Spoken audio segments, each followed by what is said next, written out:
Okay, picture this. It's 1893. You're a struggling pharmacist. You have literally zero investors, no fancy brand name, just a simple drink recipe that you're mixing up right there in your local shop. Sounds like a tough spot, right? Well, that very same drink was destined to become one of the most valuable consumer brands on the entire planet.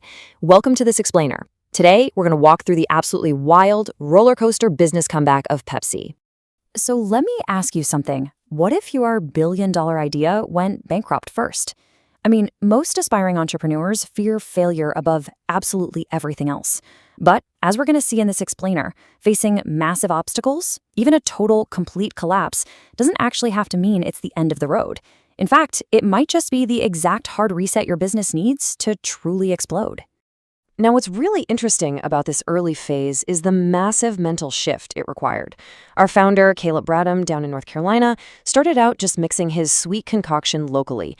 He literally called it Brad's drink. Catchy, right? And he just served it to his pharmacy customers. But to grow, he had to stop thinking like a local pharmacist and start thinking like a true entrepreneur. Instead of just serving his own town, he set his sights on a national franchise model in 1902. Instead of trying to build every single factory himself, he empowered local business owners across America to produce and distribute his product. It was a total game changer. But here's the thing. Before you can franchise a drink nationally, you need a name that actually sells.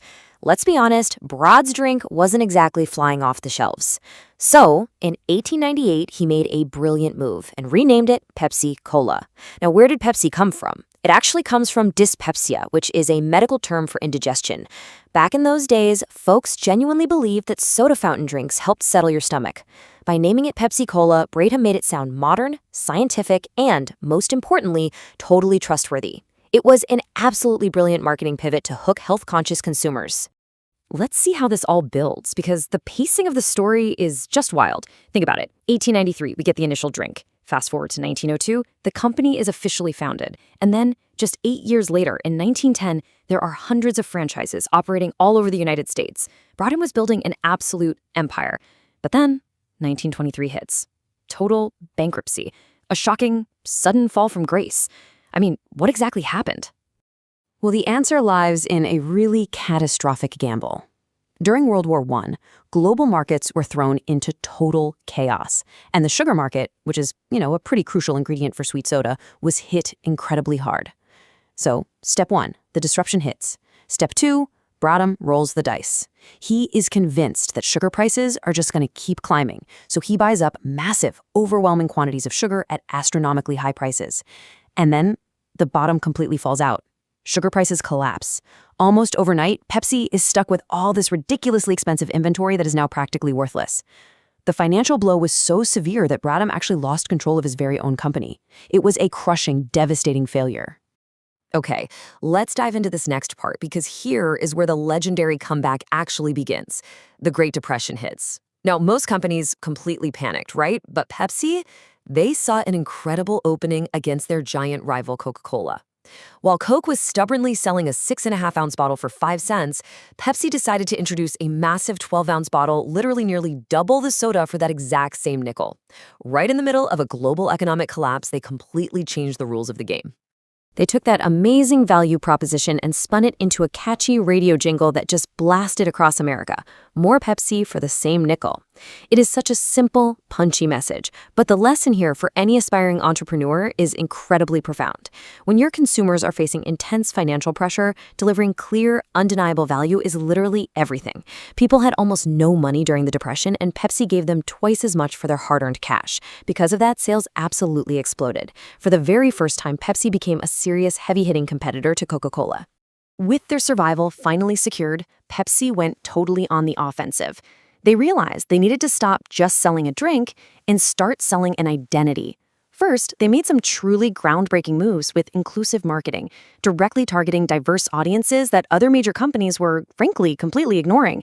Then, while Coke leaned heavily into tradition and heritage, Pepsi aggressively positioned itself as the drink of the youth. By the 1960s, they rolled out the Pepsi Generation campaign. It was all about optimism, energy. They built a whole lifestyle brand. And by the 1970s, the famous Pepsi Challenge blind taste tests proved they weren't afraid to take their biggest rival head-on in shopping malls all across America. So the crucial point here is this. People don't just buy products. They buy stories, they buy emotions, and they buy aspirations.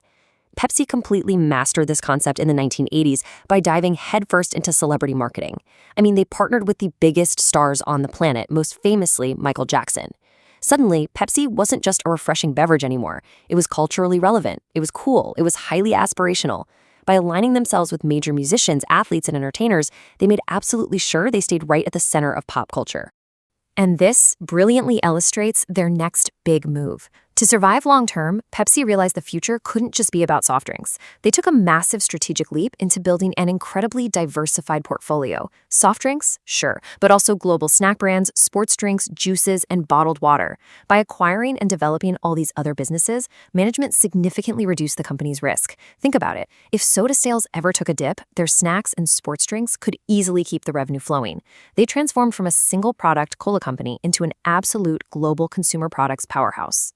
That strategic diversification, it laid the groundwork for unbelievable scale. Today, PepsiCo products are sold in over 200 countries and territories. 200! They took that little local pharmacy drink from North Carolina and pushed it out to Asia, Europe, Latin America, Africa, the Middle East, the whole shebang.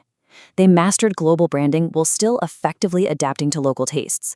Because of that, today, the parent company generates tens of billions of dollars in annual revenue.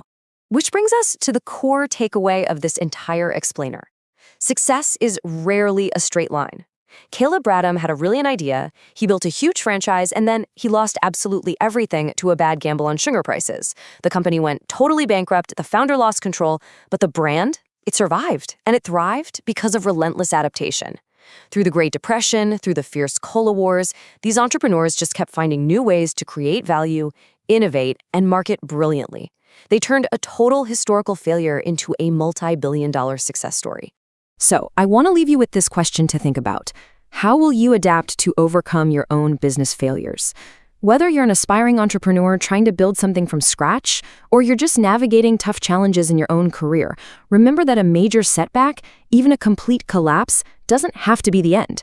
Find your pivot, deliver incredible value, adapt to your market, and just keep competing.